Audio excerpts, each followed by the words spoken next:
Good morning प्रिय विद्यार्थियों। कल हमने फास्फोरस के कुछ यौगिक बताए थे। पहले बताया था फास्फोरस के अपर रूप, फिर फास्फोरस के एलाइड, फास्फीन। उसके बाद अंतिम टॉपिक है फास्फोरस के ऑक्सी अम्ल यानी ऑक्सी एसिड ऑफ फास्फोरस। महत्वपूर्ण है, रीट है, जेडब्ल्यू है, उसमें हर हफ्ते में क्वेश्चन आता है ऑक्सी एसिड का, और बोर्ड में भी आ जाता है कि जैसे दे दिया हाइपोफास्फोरस अम्ल का सूत्र पूछ लिया और संरचना पूछ ली, या फास्फोरस का ओएन पूछ लिया, या किस में कितने एच बंद है, पीओ कितने पी एच है, कितने पी ओ एच है, सब बातें आपको याद करनी है इसके अंदर, और महत्वपूर्ण टॉपिक है इसका। तो वैसे फास्फोरस के 5 ऑक्सी अम्ल है, 5-6, लेकिन आपके पाठ्यक्रम के अनुसार ये 4 अम्ल तो आपको याद करने ही पड़ेंगे। यानी कि फास्फोरस और ऑक्सीजन तथा हाइड्रोजन की क्रिया से 5-6 अम्ल है, लेकिन मैंने आपके सामने 4 ऑक्सी अम्लों के नाम, सूत्र और संरचना दी है। तो ये बुक में सारणी भी बनी हुई है, उस हिसाब से याद कर लेंगे, सब आराम से इसको उतारना। पहला होता है हाइपोफास्फोरस अम्ल H3PO2। दूसरा है आर्थोफास्फोरस अम्ल H3PO3। तीसरा आर्थोफास्फोरिक एसिड H3PO4। चौथा है पायरोफास्फोरिक एसिड। ये 4, इनके चारों के ये सूत्र है। और किस अम्ल में P का ON कितना है वो आप सामने दिया हुआ है, +1 +3 +5 +5। कैसे आता है ये आपको +1 में बताया गया है। आप जानते हो हाइड्रोजन का +1 होता है, O का -2 होता है। ये रख कर यौगिक का ओवन, यौगिक में जो भी तत्व है उसका ओवन ज्ञात कर सकते हैं। एक मैंने आपके सामने लिख भी दिया है। जैसे पूछ ले H3PO4 का ओवन, P का ओवन क्या होगा, तो पहले इसका सूत्र लिख लेंगे। माना P का ओवन कितना है, X है, तो H का होता है 1 + गुणा 3, और बीच में आ गया प्लस का साथ X मान लिया, प्लस O का होता है -2, 4 गुणा बराबर टोटल 0। यह आएगा +3 + X -8 बराबर 0। X बराबर 8 - 3, X बराबर +5। इस प्रकार ये इसके ओवन है वो हम ज्ञात कर सकते हैं। तो किसी भी एसिडो, या क्योंकि आपके पाठ्यक्रम में 3 ऑक्सी अम्ल है, सल्फर के, फास्फोरस के और क्लोरीन के, तो इनका ओवन ज्ञात करना आ जाता है। तो मैं हर एक में आपको बताऊंगा। पीछे मैंने नाइट्रिक ऑक्साइड में बताया था और आज फास्फोरस अम्ल में बता रहा हूँ। उसके बाद इसमें ध्यान क्या रखना है कि पूछ लेते हैं, किस आपको पूछेंगे इस अम्ल में POH बंद कितने हैं और PH बंद कितने हैं। एक बात कॉमन है कि प्रत्येक ऑक्सी अम्ल में P के साथ में डबल बॉन्ड O जरूर होगा। प्रत्येक ऑक्सी अम्ल में P डबल बॉन्ड O एक पक्का होता है। दूसरी बात, ये जो फास्फोरस है ये एक चतुष्फलकीय आकृति में विन्यासित होता है। आ जाता है कि प्रत्येक ऑक्सोमल किसका, फास्फोरस का, में निश्चित होता है, या 4 दिए होंगे एबेसेड है, P डबल बॉन्ड हो, ये तो निश्चित है। नंबर 2, सभी अम्लों में फास्फोरस चतुष्फलकीय आकृति में विन्यासित रहता है। तीसरी बात, आर्थोफास्फोरस अम्ल में इसका ओवन होता है +3। तो +3 है तो इसमें असमानुपातन क्रिया होती है। आ जाता है कि फास्फोरस के किस ऑक्सीय अम्ल में असमानुपातन क्रिया होती है, समीकरण आ जाती है। तो मतलब क्या होता है असमानुपातन का, कि ऐसी क्रिया जिसमें अभिकारक का जो एक तत्व है उससे दो उत्पाद बनते हैं, उन दोनों में उसका ओन उससे घट और बढ़ जाएगा। मतलब उससे अगर प्लस है तो बढ़ जाएगा और एक माइनस हो जाएगा। यानी कि असमानुपातन क्रिया में तत्व के ऑक्सीकरण संख्या में परिवर्तन हो जाता है, उससे कम और अधिक हो जाता है। जैसे यहाँ तो फास्फोरस अम्ल में P का ओन +3 होता है और ये अपघटित होकर फास्फोरिक अम्ल और फास्फीन बनाता है। तो यहाँ फास्फोरिक अम्ल में ओवन +5 होता है और pH में -3 होता है। तो इसे क्या बोलते हैं, असमानुपातन क्रिया। तो आ जाता है किस फास्फोरस के ऑक्सीय अम्ल में असमानुपातन क्रिया होती है और अभिक्रिया का समीकरण, ये उसका समीकरण। उसके बाद में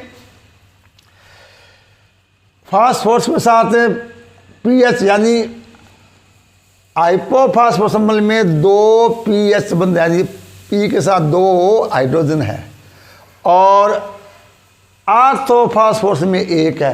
यानी कि हाइपोफास्फोरस अम्ल एक प्रबल अपचायक के रूप में कार्य करता है। तो यहाँ ये प्रश्न बनता है कि कौन सा फास्फोरस का अम्ल प्रबल अपचायक के रूप में कार्य करता है। तो इसमें आंसर आ जाएगा हाइपोफास्फोरस अम्ल। ये जब बेंजीन डाइज़ोनियम क्लोराइड के साथ अभिक्रिया करता है तो उसको बेंजीन में परिवर्तित कर देता है, तथा ये वो क्या करता है कि स्वयं फास्फोरिक अम्ल में परिवर्तित हो जाता है। कि जब हाइपोफास्फोरस अम्ल बेंजीन डाइज़ोनियम क्लोराइड से क्रिया करता है, स्वयं तो आर्थोफास्फोरस अम्ल में परिवर्तित हो जाता है और उसे बेंजीन में परिवर्तित कर देता है। तो अभिक्रिया आ जाती है।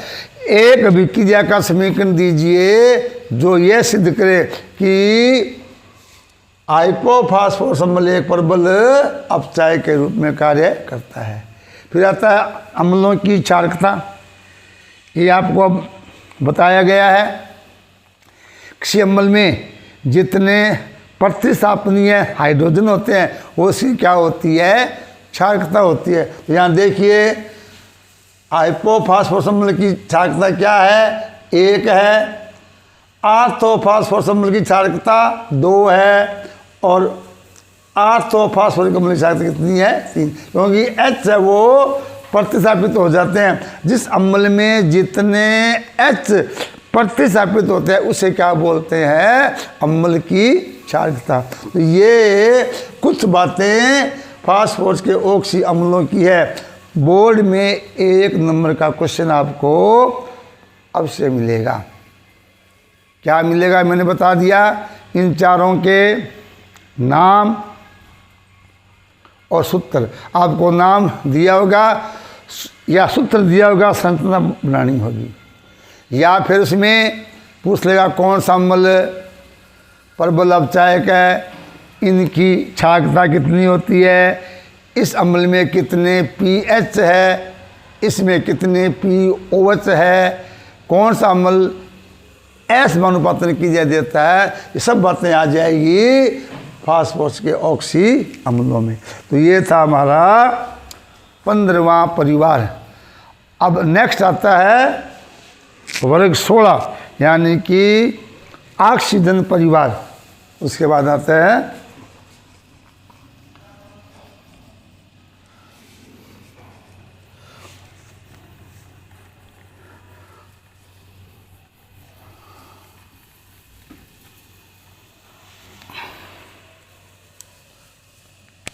वर्ग 16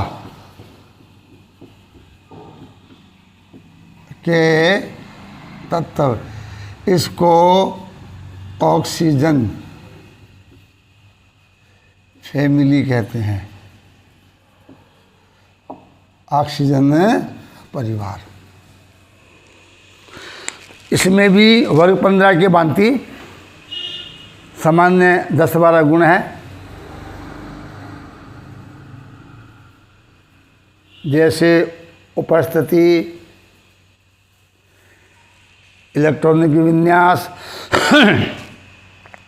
परमाणु आकार, आयनन एंथैल्पी, इलेक्ट्रॉन लब्धि यानी इलेक्ट्रॉन बंधुता, भौतिक अवस्था,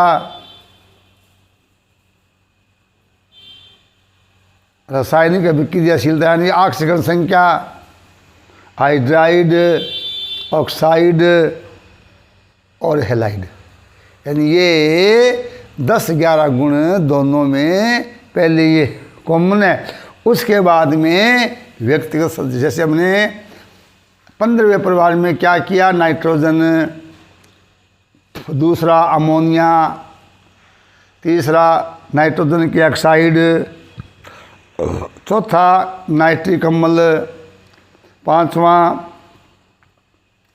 फास्फोरस के अपरूप और फास्फोरस के यौगिक।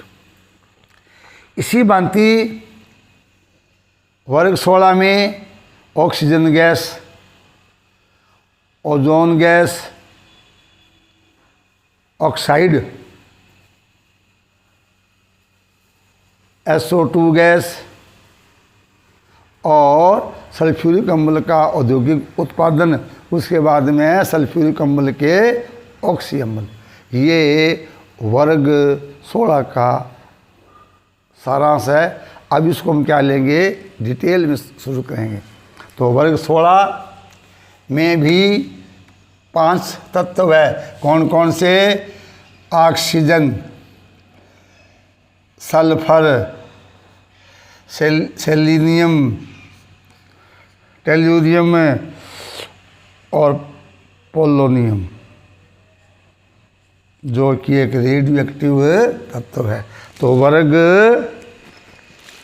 16 में ऑक्सीजन, सल्फर, सेलेनियम, टेल्यूरियम और पोलोनियम।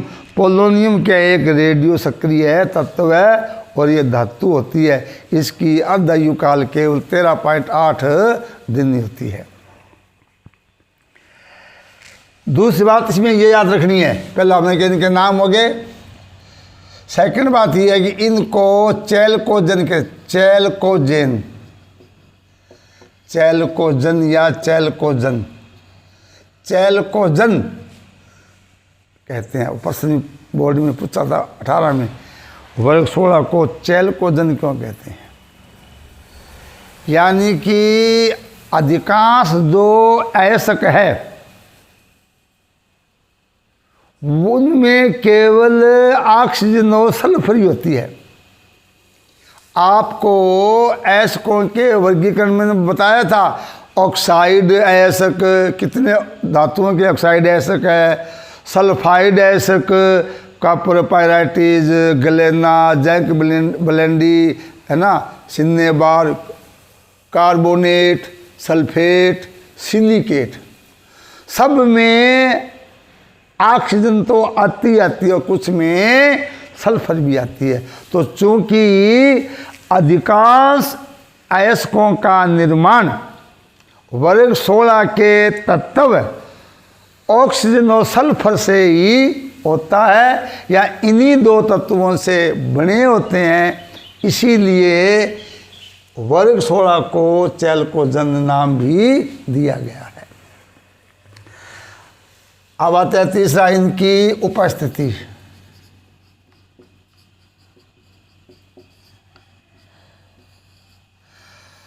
अब वर्ग 15 में आपको बताया गया था नाइट्रोजन सर्वाधिक मात्रा में पाई जाती है, मुक्त और संयुक्त अवस्था में होती है, फास्फोरस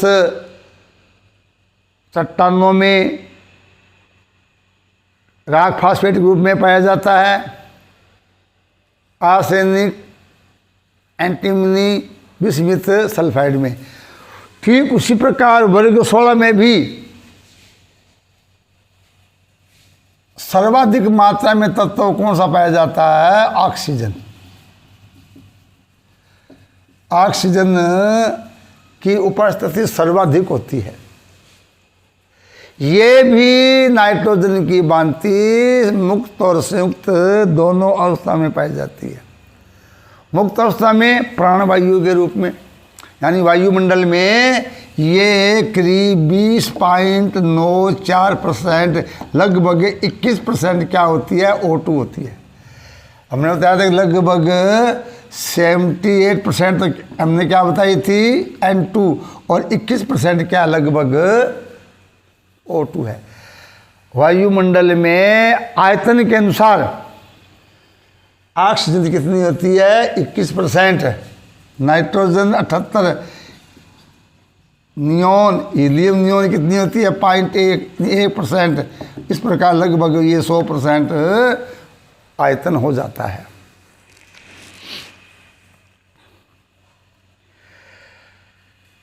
ऑक्सीजन की खास बात यह है कि भूपल्टी में अधिकांश जो यौगिक है उसमें ऑक्सीजन ही पाई जाती है, इसलिए इसका भूपल्टी का 46.6% भाग ऑक्सीजन का ही बना होता है।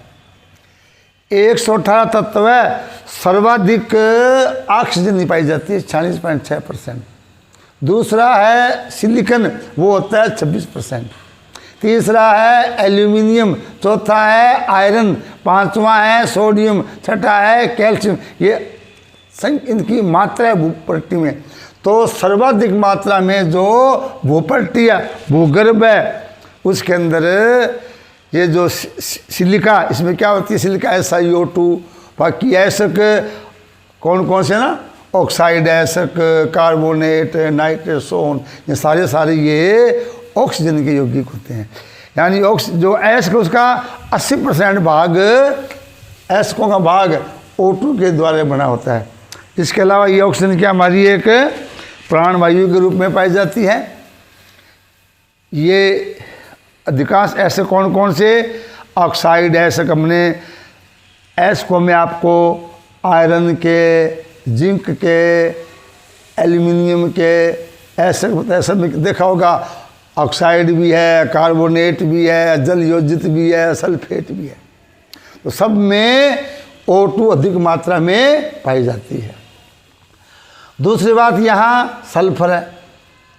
तो सल्फर भी मुक्त और शुद्ध दोनों अवस्था में, यानी मुक्त अवस्था में 0.1% होता है। वो ही इटली और अमेरिका के अंदर पाया जाता है। इटली में सिसिली जगह है, अमेरिका में जो भूगर्भ है उसमें सल्फर है वो स्वतंत्र अवस्था में पाया जाता है। जैसे यहाँ ज़मीन से ट्यूबवेल से पानी निकालते हैं, वहाँ इस प्रकार ट्यूबवेल की तरह सल्फर निकालते हैं। यह भूमि में 500-700 फीट की गहराई में होता है। यहाँ तक पाइप गाड़ देते हैं, एक पाइप में से गर्म वायु प्रवाहित करती है, जिससे वो चट्टान पिघल जाती है, और वो जो एक खाली पाइप होता है उसके द्वारा वो सल्फर है वो झाग के रूप में बाहर आ जाता है। तो भूमि से इसको प्राप्त कर लिया जाता है। दूसरा है संयुक्त अवस्था में। तो सल्फर है वो संयुक्त अवस्था में सल्फाइड ऐसक, जैसे कॉपर पायराइटिस, CuFeS2,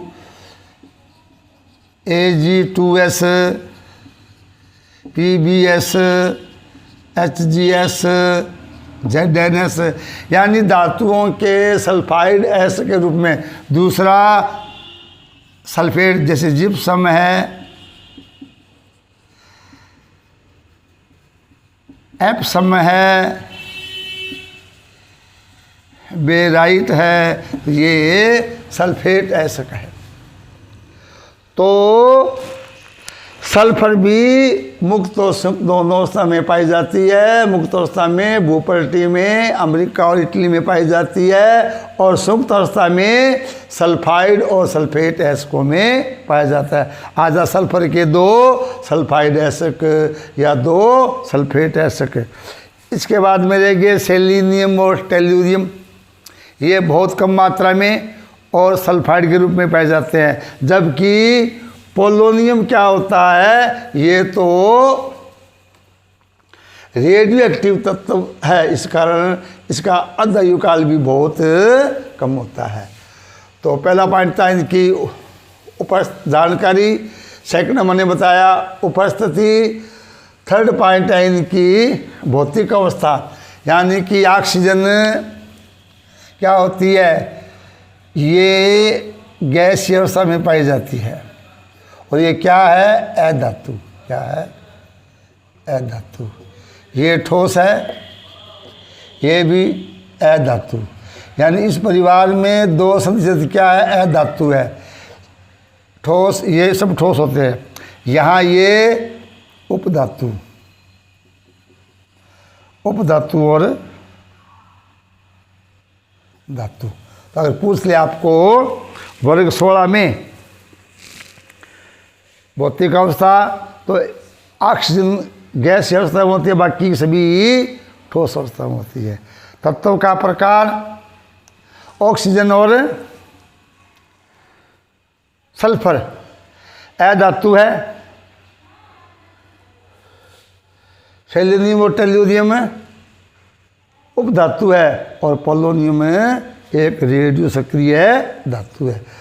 चौथा पॉइंट आता है इनका इलेक्ट्रॉनिक विन्यास। क्या आता है, इलेक्ट्रॉनिक विन्यास। तो वर्ग 16 के संयोजकता कोष का जो इलेक्ट्रॉनिक विन्यास है वो इलेक्ट्रॉनिक विन्यास।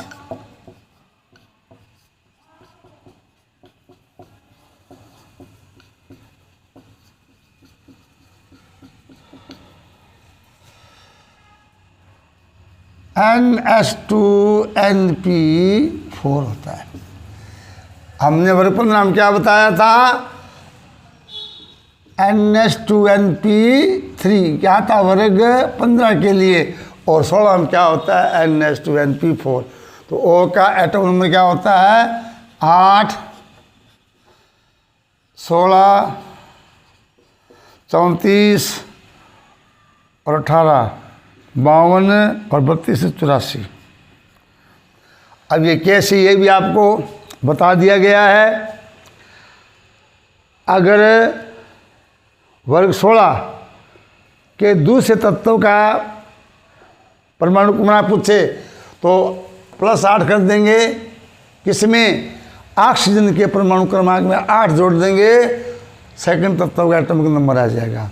अगर थर्ड का पूछता है तो 8 + 18 या 8 तो का ही, तो 8 हो गए सल्फर के, 18 हो गए, बीच में ये आ जाएगा 34।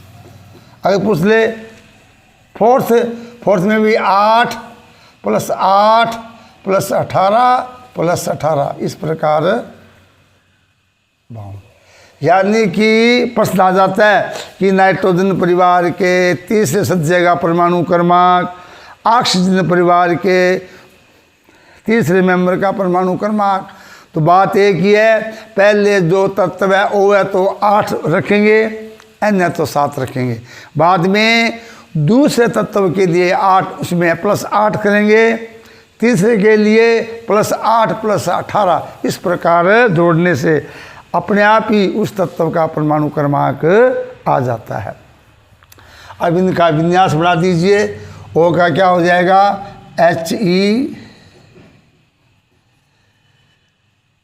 He2S2 2P4,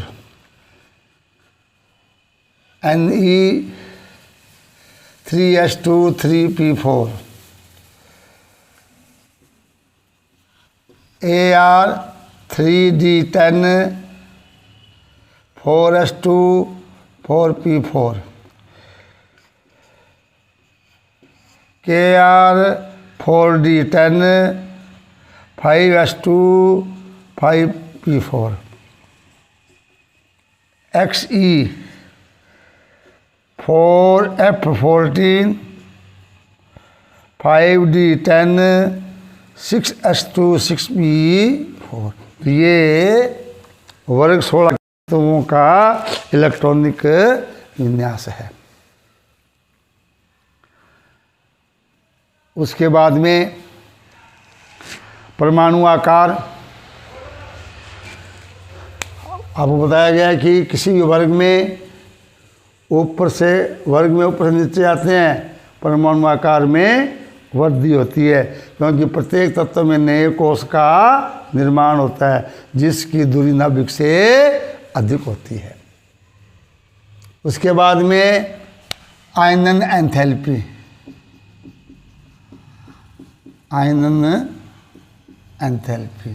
यानी कि आयनन विभव,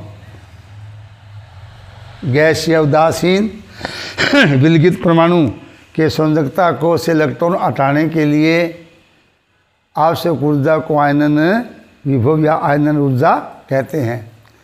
वर्ग में ऊपर से नीचे आते हैं, परमाणु आकार बढ़ते हैं, आयनन एंथैल्पी का मान घटता है।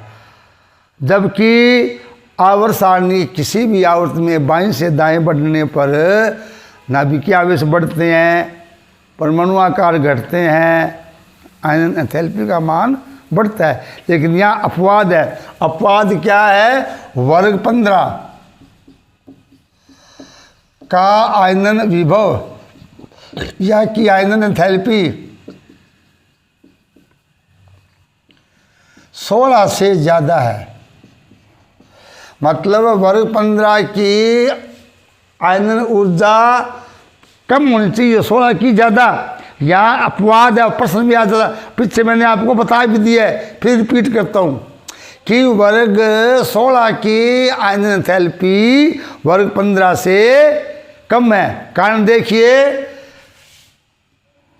15 में n होता है, इसका 16 में ही है, इसका विन्यास क्या होता है?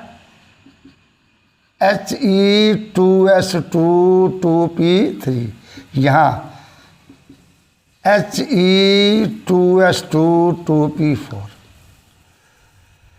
सीधी सी बात है कि वर्ग 15 में क्या होता है?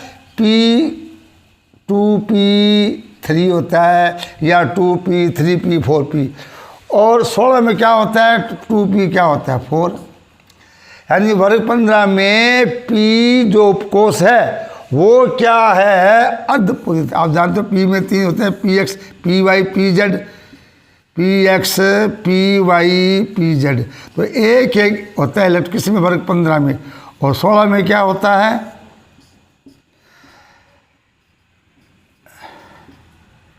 तो वर्ग 15 के इलेक्ट्रॉनिक विन्यास से स्पष्ट है कि इनमें उपकोष p होता है अर्धपूरित। क्या होता है? अर्धपूरित, जो कि एक स्थायी विन्यास है, और स्थायी विन्यास से इलेक्ट्रॉन हटाने के लिए अधिक ऊर्जा देनी पड़ती है।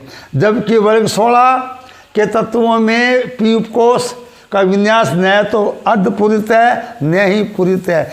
इस ऐसे विन्यास से इलेक्ट्रॉन आसानी से थोड़ी सी ऊर्जा के द्वारा उत्सर्जित हो जाते हैं। यही कारण है कि वर्ग 15 की आयनन एंथैल्पी वर्ग 16 से ज़्यादा होती है। अगला गुण आता है इलेक्ट्रॉन बंधुता।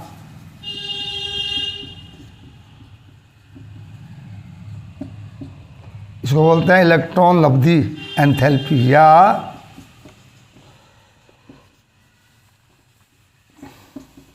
Electron लब्धि enthalpy. इलेक्ट्रॉन एफिनिटी ई बोलते हैं। क्या बोलते हैं? ई है इलेक्ट्रॉन लब्धि। आयनन विभव के विपरीत, आयनन विभव में बायां कोश इलेक्ट्रॉन हटाने के लिए ऊर्जा दी जाती है। इसमें बायां कोश में इलेक्ट्रॉन जोड़ते हैं, ऊर्जा निकलती है। यानी किसी अधातु परमाणु के संयोजकता कोश में इलेक्ट्रॉन जोड़ने पर जो ऊर्जा उत्सर्जित होती है उसे क्या कहते हैं? इलेक्ट्रॉन लब्धि ऊर्जा। और वर्ग में ऊपर से नीचे आते हैं, इसका मान क्या होता है? घटता है। लेकिन यहाँ अपवाद है। वो क्या है कि ऑक्सीजन की इलेक्ट्रॉन लब्धि कम होती है, और O की क्या, सल्फर की क्या होती है? ज़्यादा। यानी अपवाद है। नियम क्या है कि सल्फर की इलेक्ट्रॉन लब्धि क्या होनी चाहिए थी? कम होनी चाहिए थी। सल्फर की क्या होती है? ज़्यादा होती है। आ जाता है। कारण बताइए, सल्फर की इलेक्ट्रॉन लब्धि O से ज़्यादा होती है। अगला 17वां वर्ग आएगा, क्लोरीन की इलेक्ट्रॉन लब्धि F से ज़्यादा होती है। दोनों का जवाब एक ही है। अब देखिए, दोनों की संरचना से मालूम हो जाएगा। O में ये होता है 2 8 2 6, सल्फर होता है 2 8 6, O में ये होता है 8p 8n। पहले कोष में 2 इलेक्ट्रॉन, दूसरे में 6।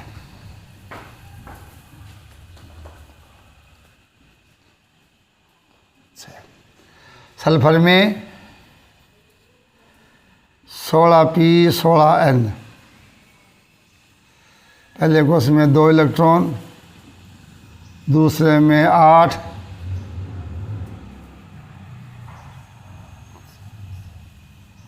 और तीसरे में 6।